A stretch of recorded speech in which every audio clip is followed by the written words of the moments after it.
We're unstoppable, incredible, 'cause we're differently abled, differently.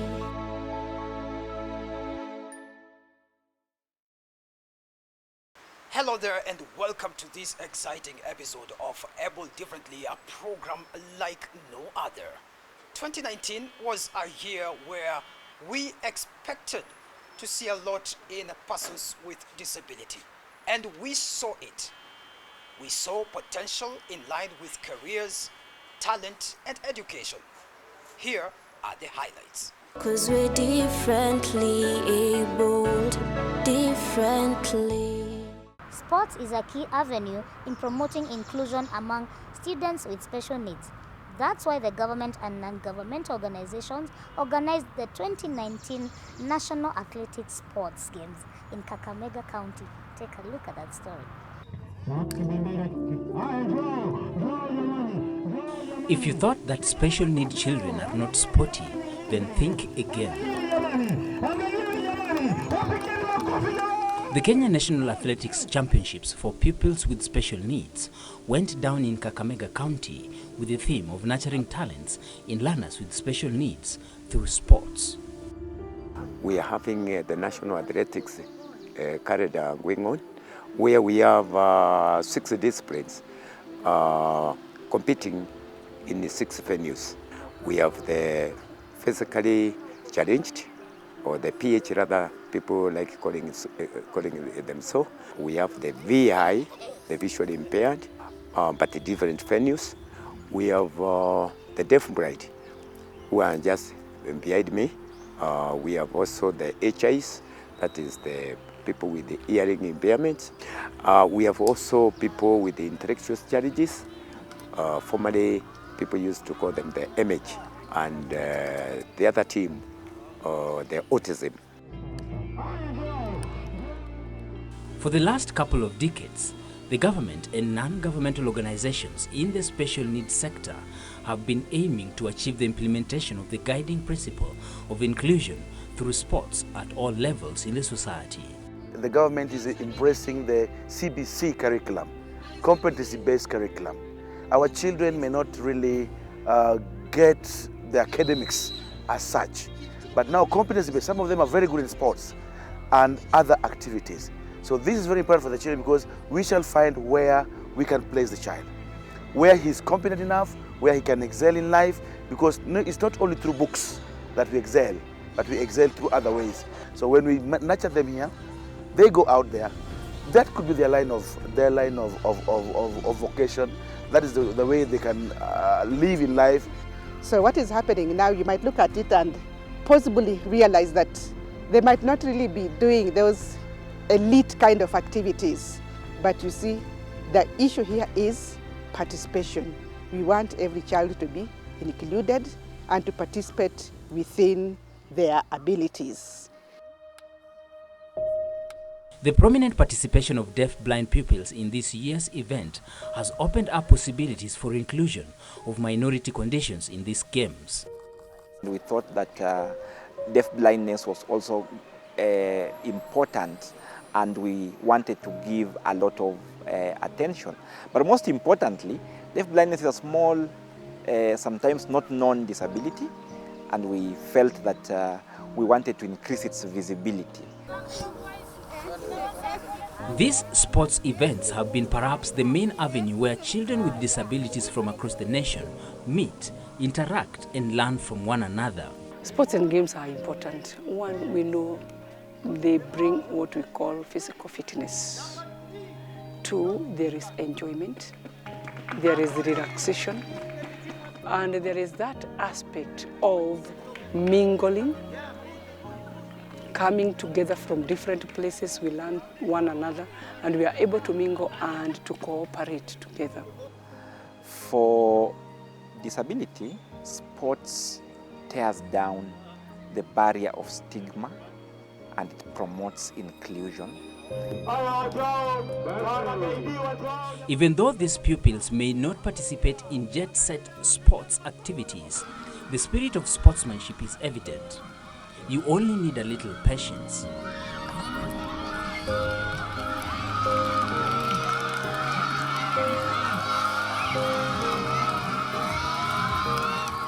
Key in building up the confidence level of the special needs children in such events is the unconditional participation of the community.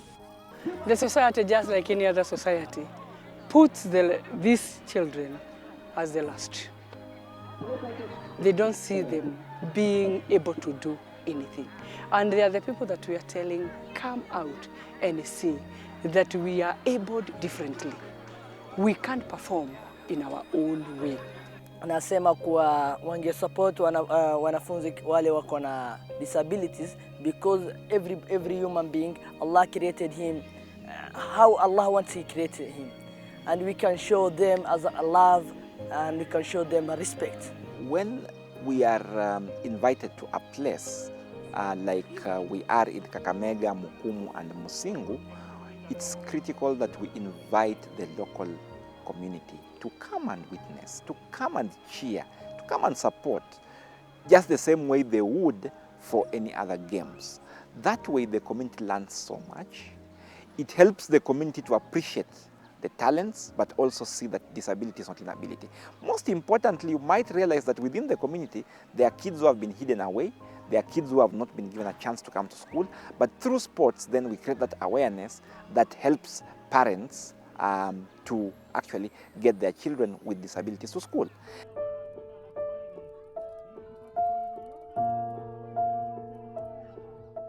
The sheer desire to demystify the stereotypes associated with disabilities gives them the thrill to push on. I came to find other people with other disabilities and how they have accepted themselves. Then it was proved to me that disability is not inability, because some people won and they did good. So I got courage, and my courage was increased. Talks are in motion to unify the special needs sports events with those of the regular pupils. This way, a different level of inclusion will be achieved. And key stakeholders in the special needs sector seem to speak from the same script. We are considering, and it requires just a little more logistical planning so that we can be able to do it. And discussions are on, and soon we should be able to decide whether it's something that we can move forward with or whether it's not possible. You can say that we have those same games, but what we do, we adapt. But we have special games other than those who are calling normal in quotes. Because talk about football, go to the HI grounds, you find that you are calling normal football being played there. They go even international. A person is in crutches but plays better than you. Even if it's in different types of sports, but they should do that on the same field. That way, this will build friendships, it will strengthen the understanding of those without disabilities, that even learners with disabilities are just but different, and yet they have their talents. And I believe that's the way we want to promote inclusion among our children. 'Cause we're differently abled, differently.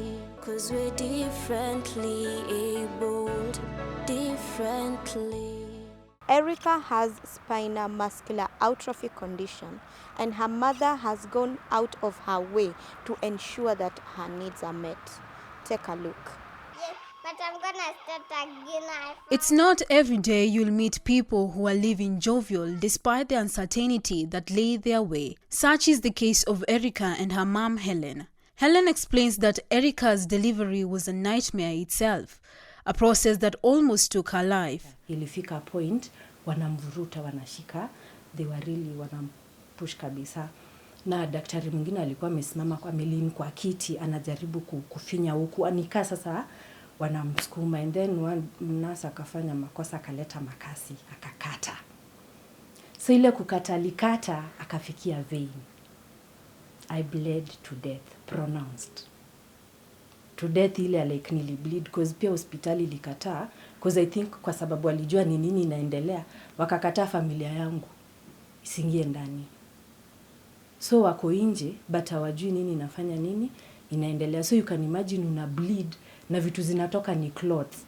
After the delivery, Erica grew up normally, but at around 7 months, she fell ill. Siku moja tu ilianza tu anatapika, alikuwa tu anatapika and then anakani kama ana faint. So nikampeleka hospitali. Nilikuwa karibu Naivasha Road, that was the first admission alikuwa nayo akiwa around 8.5 months. So nikampeleka hospitali, wakamwangalia, wakaniambia akona severe pneumonia. Hiyo ndio the first time nilisikia. So for me, background ya venye tunasikia pneumonia ni baridi. Unajua pneumonia ni kitu unapata hujavalisha mtoto. So mama alipiga simu na complain, ona sasa mtoto amepata pneumonia, umvalishi mguu, unaelewa. So later ndio madaktari wakakuja kuniambia pneumonia yake sio pneumonia ya baridi. But sasa they didn't deep more waniambie ni nini inaendelea, waliachia tu hapo. So tukaadmitiwa hapo karibu 1 week, tukatoka, tukaenda home. We only stayed a half a day. Akaenda chini tena. She has been in, out of hospital, and at 8.5 months, Erica was diagnosed with mild cerebral palsy. So nikatumwa nifanye an MRI for the brain. Maybe sasa hiyo ndio ingekuwa more kuonyesha nini ilifanyika. So tukakuja tukafanya MRI ya brain. And then from the results, ikaonyesha kuna mild cerebral palsy. That was now amefika around 1.5 years. Amefika 1.5 years, nikaambiwa kuna mild cerebral palsy na nikapitishwa through now what cerebral palsy is. Actually hata alikuwa ameanza kukunywa madawa za cerebral palsy. Nikapitishwa nikaambiwa cerebral palsy ni nini, what am I supposed to do, what am I supposed to feed her, how am I supposed to take care of her through the therapies and stuff. So for me immediately nilipick on therapies. All along, she has been treating her for pneumonia and cerebral palsy until last year when doctors revealed something else. One doctor akakuja akaniambia there must be something. Because this admission, and then it's not of malaria, nini. It's of the same thing. There must be something. But now they didn't. I don't know whether they knew, they didn't want to tell me, ama they didn't know. So akakuja akaniambia, Erica needs to get a peg.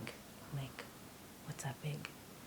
Now they're trying to explain to me. But again, nilikuwa nimeona mtoto mwingine ana feed na hiyo feeding tube. I'm like, my baby has been eating normal until January. She was okay. It's just that hii madawa kupewa misdiagnosis na nini ndio imemweka bad. My baby has been eating normal food. She's been leading a normal life. So what are you telling me? My baby needs a feeding tube. You know, it was really... that one pia we had a real fight with even family, because you can imagine as a mother being told, it's like, you know, now it's like nika unaanza maisha mpya, you know, na huyo mtoto, because that's the way I felt. Spinal muscular atrophy is a genetic condition, something that made her do a background check. So I get to Kenyatta, ikakuwa there were some docs walikuwa wanakuja kufanya some stuff at Kenyatta, so wakapitia, you know her, she's very, sorry to say, but she's this, she can call you, she doesn't fear people. She doesn't care, like ukikuwa mzungu mkubwa mdogo atakuita. So they were passing, akaambia, why are you not coming to say hi to me? You know, they were saying hi to... So wakakuja, they said ile kuongea, they kind of got interested. So they asked me about the history, so nikaambia she has cerebral palsy, and they're like, this ain't cerebral palsy. No, it can't. Because cerebral palsy ni kitu unaangalia. So now they're telling me it's no cerebral palsy. They're not telling me what it is. You know, now they're leaving me now even in a more situation than where I was. Because they're not telling me nini. So later, I think they went and discussed. They didn't want to tell me because the condition is, you know. So Dr. Mmoja kakuja kaniambia, by the Mama Erica, there's something we are thinking. We've not like said it is, but through what we are seeing, it might be because Erica alisimama. Cerebral palsy huwezi go all through that milestone and then start dropping. It can't happen. So wakakuja, doka kaniambia, we are suspecting she might be having what we call SMA. SMA, what is that? What is that in full? So they told me spinal muscular atrophy. So it happened actually time yenye na dischargiwa. So I finished the discharge, nikakuja home. Kumbuka tu nilikuwa nimekaa kwa hiyo kiti. So I started to Google SMA, and the information was so heartbreaking. Erica's condition can be classified under the rare condition, though its rareness can be attributed to inability to be diagnosed. It's a genetic condition that affects the motor neuron of the body. So it's ni kama ina disable mtoto kutoka like most of the nerves, kama nerves haziko nini, she can't be able to walk, and there are types. There's type 1, there's type 2, 3 and 4. So type 1 mostly affects kids from 0 to 6 months, but with that one, hauja develop, there's nothing you can do on your own. Now type 2, which Erica has, affects kids from around 7 months to 18 months. So when I was reading about it, like your kid can't be able to go through a normal life, like how other kids are growing and stuff, it was really heartbreaking from my end.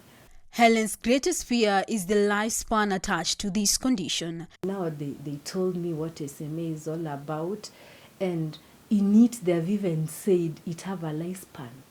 They tell you type 1 kids can't get to 2 years. So as a parent unafikiria, so am I counting years for my baby? Like type 2 they tell you they can't get past 5 years. Type 3 they can, It was really heartbreaking. So niliangalia tu nikasema I'll have to go do another test, which I did. Again came positive. So I went back to the docs to know now. It's there. What is it? What am I supposed to know? How am I supposed to go about it? So for me, I've been ile tu kuishi unajua, they tell you live one day at a time, because you see saa zingine you don't know what's gonna happen, you don't know how far, unaelewa. Erica cannot go to school, but her mom takes her through the basic of education. Homeschooling per se with the teacher, no. So I can say we've been doing it together with auntie. Yeah. Like I buy books, I buy colors, I do this. Ukimwambia tu hawezi sahau. Like ukitengia tu mwambie this and she will. Like now the house thing, it was last week. And then sasa nili notice that one I didn't even tell her. We were coming from Aga Khan. Tukifika somewhere hapa in the middle where the bridge is, she was the one directing the driver on how to come. Unaelewa?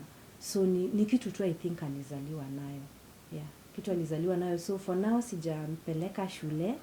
I'm planning, though sijajua ni wapi, because of the feeding tube. It's very delicate. This has made her to start sensitizing other parents. What I've done, I have a WhatsApp group. The WhatsApp group now, because I had mentioned earlier, I'm in another group where we have now parents with kids who have this. Actually, they are parents and other grown-ups who have rare diseases. And then now from there there's a running WhatsApp group. So at the moment we are only 4, because those are the only the ones I know. So what I've done is going to the hospitals, though giving information has been really hard, because you go there, unajua pia kuna wale wazazi hawaizi taka, you get. But I've been to Kenyatta, there's some hospitals I've visited, so naambianga daktari ukijua, because I can imagine the way I got that information from, because I'm trying to imagine, at least mimi, I got someone to tell me about it. What of this parent who was the first one in Kenya? For her daughter's condition has drained her finances a bit, but she says she has never lacked. I normally say, because God knows I have all my things are double. I have double the grace, I have double the love, I have double the care, I have double. That's why they has entrusted, because huwezi niambia hajui. Unaelewa? He knows, and that is why, like, anajua tu Helen peke yake ndiye anaweza lea Erica. Yeah, it's a work. Cause we're differently abled, differently. Let's take a short break. Able Differently. We'll be right back. Cause we're differently abled, differently. As the world marks Autism Awareness Month, in Kenya, James, a parent to an autistic child, is cycling from Nairobi to Kisii to create awareness on the condition. Take a look. 'Cause we're differently abled, differently. Thank you. Disability awareness is being done in different forms as organizations are taking it upon themselves to ensure that the message gets to the grassroots level.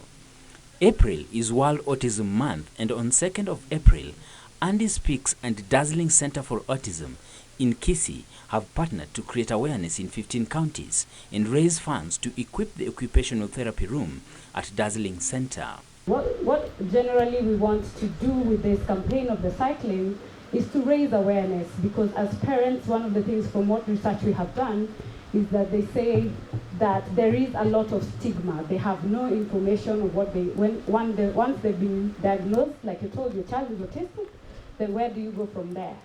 So what we want to do is bring the information home so that they can know, once you get diagnosed, this is what you do, these are the people that you have to work with.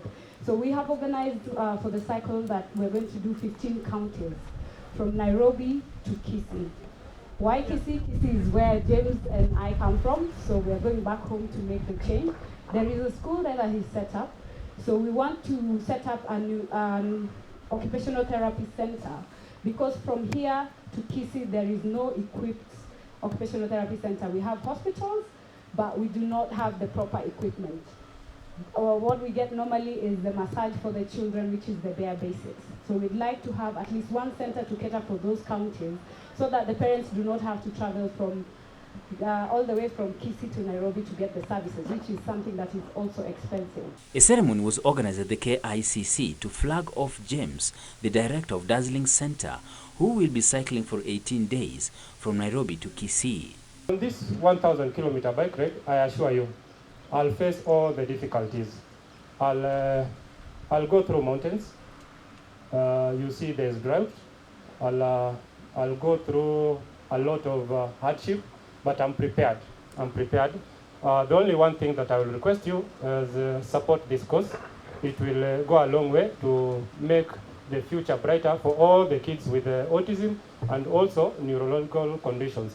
Nurses play a big role in the well-being of every individual, and that is why the Kenya Progressive Nurses Association is also joining hands with Andy Speaks to ensure that the awareness is done extensively. We want to say today here, in our bid to support this cause, our nurses will be available, where parents can go out, either as a group or as an individual, seek out, just go to the facility and say, I need to speak, I need to understand, I need to be educated. We also have opportunity with the community, especially at the rural facilities, where people do not have access, mostly even to internet, where you want to go and Google. We want to speak to communities where we can sit at a chief's baraza and tell them, we have these children with these disabilities, where most of the people in the community either hide them because of stigma. They are discriminated upon. They'll not be taken to schools. So we want to speak out there in the communities. When we are giving our health education, we want to sit in community dialogue meetings and talk about these special needs persons and their needs. During the flag-off event at the KICC, the NCPWD was represented by the CEO, Mr. Gabo, who challenged everyone to not only wait for the limited government funds. We know as Kenyans, we depend on the government programs a lot. And we forget that as individuals, we can move developmental agendas as individuals. And I can tell you that government programs are there, yes, but programs that have been pioneered by individuals will go into a greater level. So let's take personal responsibilities of what we do.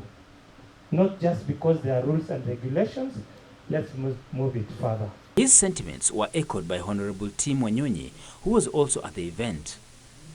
We can encourage each of us, as Bwana Kabo said, each one of us can play a small role. We don't have to wait for the government. Yes, the government must put for us infrastructure and the other things, the support that we need. But ourselves, we can initiate, we can do something, however small, and that can go a long way to support people living with autism and other disabilities. Kericho Senator Aaron Cheruyot promised to work with organizations in this journey and be their voice when need arise. Such facilities are needed across the country for many kids that continue to face this challenge. Is that we shall continue to work together. The only one of the pledge that I can give you is that every time you need a voice in Parliament, at least count on me. I will always ensure that I speak for you, because James and I went to the same university and we've been friends for all that time. Therefore, I know his personal story. I know what this means for him, and by that stretch of imagination, I know what it feels for the many other parents who live with children who have this kind of challenge. Because we're differently abled, differently. Let us take a look at the UN Convention on the Rights of Persons with Disability. Article 6 of the UN Convention states that state parties recognize that women and girls with disabilities are subject to multiple discrimination, and in this regard shall take measures to ensure the full and equal enjoyment by them of all human rights and fundamental freedoms. This is the time to say goodbye, but before I say that, let me thank the team that gathered Able Differently in the year 2019, and you, our viewers, for being there for us and watching these subsequent episodes. My name is Caxton Osozie. Have a happy, prosperous 2020.